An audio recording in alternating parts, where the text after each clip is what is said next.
अगर आप contract basis की सर्विसेज प्रोवाइड करते हैं तो कैसे उसकी एंट्री आपको करनी है, कैसे आप सेल इनवॉइस जनरेट करेंगे, जो TDS है वो कैसे रिसीव करेंगे, ये सारी चीज़ें हम आज के इस वीडियो में देखने वाले हैं।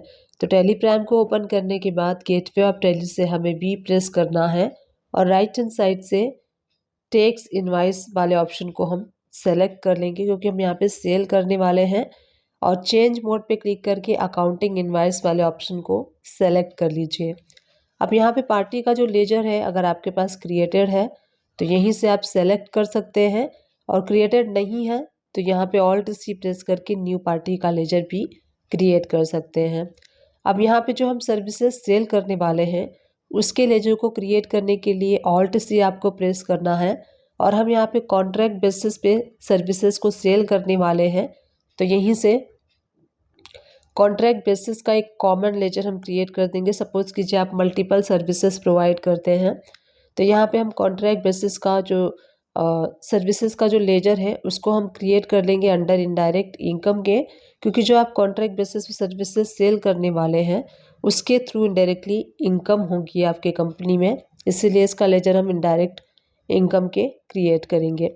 GST इसके ऊपर एप्लीकेबल होगा और सेट ऑल्टर GST में यस प्रेस करके जो इसका इस सर्विसेज का जो SSC कोड होता है वो आपको फिल कर लेना है। नेचर ऑफ ट्रांजैक्शन में नॉट एप्लीकेबल कर लीजिए, और उसके बाद जो कॉन्ट्रैक्ट बेसिस का 18% टैक्स रेट होता है तो 18% टैक्स रेट अप्लाई करके और इस लेजर को सेव कर लेना है। टाइप ऑफ सप्लाई में हम सर्विसेज चूज़ करेंगे क्योंकि हम यहाँ पे सर्विसेज को सेल करने वाले हैं। अब यहाँ पे आपको जो लेजर आपने क्रिएट किया है उसके नीचे डिस्क्रिप्शन का ऑप्शन शो होता है, तो जो भी सर्विसेज आप प्रोवाइड करते हैं कॉन्ट्रैक्ट बेसिस पे तो यहाँ पे आप मेंशन कर सकते हैं। जैसे कि हम यहाँ पे इलेक्ट्रिसिटी का जो वर्क है वो प्रोवाइड कर रहे हैं तो इलेक्ट्रिसिटी कॉन्ट्रैक्ट वर्क इस तरीके से आप मेंशन कर सकते हैं।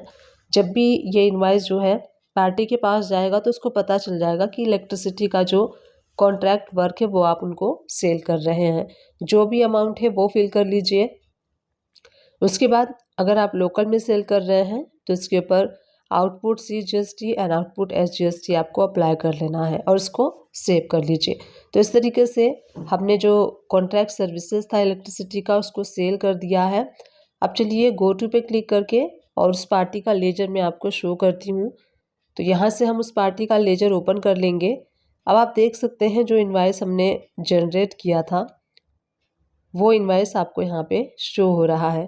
तो डेट चेंज कर लेते हैं और डेट चेंज करके मैं आपको शो करूँगी। अब उस पार्टी का हम लेजर ओपन कर लेते हैं तो ये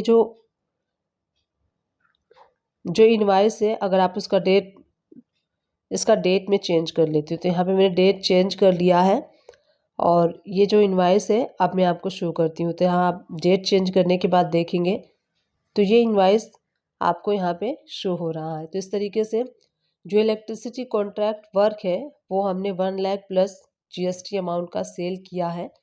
तो जो सामने वाली पार्टी है वो जब हमें पेमेंट करेगी तो TDS को डिडक्ट करके वो पेमेंट करेगी। तो जो TDS हम कैलकुलेट करते हैं वो हम करते हैं टैक्सेबल अमाउंट के ऊपर। तो जो टैक्स वाली अमाउंट है यानी कि जो 1 लाख रुपीज़ है पार्टी उसके ऊपर ही TDS को डिडक्ट करके और हमें पेमेंट करेगी। अब जब पार्टी हमें पेमेंट करेगी तो वो TDS डिडक्ट करके पेमेंट करेगी, तो हम TDS को रिसीव करेंगे। TDS को हम रिसीव कैसे करेंगे, कैसे उसकी एंट्री करनी है वो मैं आपको इस वीडियो में बताऊंगी। तो यहीं से ऑल्ट सी प्रेस करके जो TDS रिसीवेबल वाला लेजर है वो हमें क्रिएट कर लेना है। तो TDS receivable on contract basis इस तरीके से आप लेजर को क्रिएट कर सकते हैं। ब्रैकेट में 194C कर सकते हैं। अंडर करेंट असेट्स आपको रखना है, और जो भी TDS का अमाउंट है 1 लाख रुपीज़ के ऊपर हम यहाँ पे 2% TDS कैलकुलेट करेंगे। तो जो भी यहीं से आप कैलकुलेट कर सकते हैं। कैलसी ओपन कर सकते हैं टैली प्राइम में ही, Ctrl+N प्रेस करेंगे तो कैलकुलेटर ओपन हो जाएगा और यहीं से आप कैलकुलेट कर सकते हैं। तो 1 लाख का 2% 2000 होता है, तो इतना हम TDS रिसीव करेंगे। तो TDS हो जाएगा, TDS रिसीवेबल वाला हो जाएगा डेबिट, और यहाँ पे जो पार्टी है वो हो जाएगी क्रेडिट। नरेशन में आप मार्क कर सकते हैं कि हमने TDS का जो अमाउंट है वो बुक किया है। सो इन दिस वे हम TDS रिसीव की एंट्री करेंगे। जो हमने पहले सेल किया था 1,18,000 जिसमें कि 1 लाख बेसिक अमाउंट था और बेसिक अमाउंट पे ही सामने वाली पार्टी आपका TDS डिडक्ट करती है। तो कैसे बुकिंग करनी है TDS रिसीवेबल की एंट्री वो हमने इस वीडियो में देखा। अब आप देखेंगे बैलेंस पहले 1,18,000 था, 2,000 हमने बुक कर लिया है TDS। उसके बाद जो बैलेंस बच रहा है वो बच रहा है 1,16,000। अब मान लीजिए आफ्टर सम टाइम अगेन आपने कुछ सर्विसेज सेल की कॉन्ट्रैक्चुअल बेसिस की, तो उसकी एंट्री हमें कैसे करनी है। सेल्स वाउचर सेलेक्ट कर लीजिए, जिस पार्टी को आप सेल कर रहे हैं उनका आप लेजर सेलेक्ट कर लीजिए और जो हमने लेजर क्रिएट किया था कॉन्ट्रैक्ट सर्विसेज का उसका आपको यहाँ पे सेलेक्ट कर लेना है। और उसके बाद जो भी अमाउंट आप सेल कर रहे हैं वो बाय मिस्टेकली मैंने TDS रिसीवेबल वाला लेजर सेलेक्ट कर लिया है। आपको यहाँ पे कॉन्ट्रैक्ट बेसिस वाला लेजर सेलेक्ट करना है। अब मान लीजिए यहाँ पे हमने जितने भी अमाउंट का जो सर्विसेज है वो प्रोवाइड किया है और उसके बाद यहाँ पे हमें टैक्स अप्लाई करना है और टैक्स अप्लाई करने के बाद मान लीजिए हमने यहाँ पे 50,000 का सर्विसेज सेल किया है। अगेन मैं बाय मिस्टेकली कह रही हूँ कि TDS वाला लेजर मुझसे सेलेक्ट हो गया है, आपको सेलेक्ट करना है कॉन्ट्रैक्ट बेसिस वाला।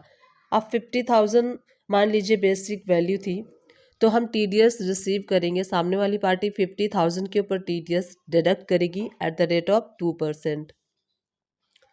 तो 50,000 का 2% 1,000 होता है। 1,000 यहाँ पे TDS का जो लेजर है वो डेबिट हो जाएगा और जो पार्टी है वो हो जाएगी क्रेडिट।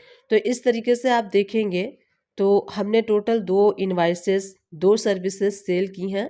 पहला 1,18,000 का और दूसरा 50,000 का। उसके अगेंस्ट में हमने TDS रिसीवेबल यानी बुक कर लिया है। अब फाइनली जो हम पेमेंट पार्टी से रिसीव करने वाले हैं तो पार्टी हो जाएगी क्रेडिट। जो बैलेंस रिमेनिंग बैलेंस होगा अगेंस्ट रेफरेंस में आप इनवाइस रख सकते हैं, किस इनवाइस के अगेंस्ट आप रिसीव कर रहे हैं, बैंक आपका हो जाएगा डेबिट। इस तरीके से अगर आप कॉन्ट्रैक्चुअल बेसिस की सर्विसेज प्रोवाइड करते हैं और आपका TDS डिडक्ट होता है तो TDS रिसीव आपको इस तरीके से करना है जैसे मैंने आपको आज के इस वीडियो में बताया। उम्मीद करती हूँ अगर आप ऐसे सर्विस प्रोवाइडर हैं तो इस तरीके से आप अपने अकाउंटिंग को मेंटेन कर सकते हैं। उम्मीद करती हूँ ये वीडियो आप सभी लोग के लिए हेल्पफुल रही होगी। अगर हेल्पफुल रही है, आपकी हेल्प हुई है तो आप किसी और की भी हेल्प कर सकते हैं। अपने फ्रेंड में, अपने जो भी अगर आपके स्टूडेंट हैं, अपने फ्रेंड सर्कल में, फैमिली सर्कल में कोई भी अकाउंटिंग का वर्क सीखना चाहता है तो उनके साथ आप इस वीडियो को शेयर कर सकते हैं। नीचे शेयर का बटन आपको शो हो रहा है, वहाँ पे क्लिक करके शेयर कर सकते हैं। Thank you for watching, keep watching.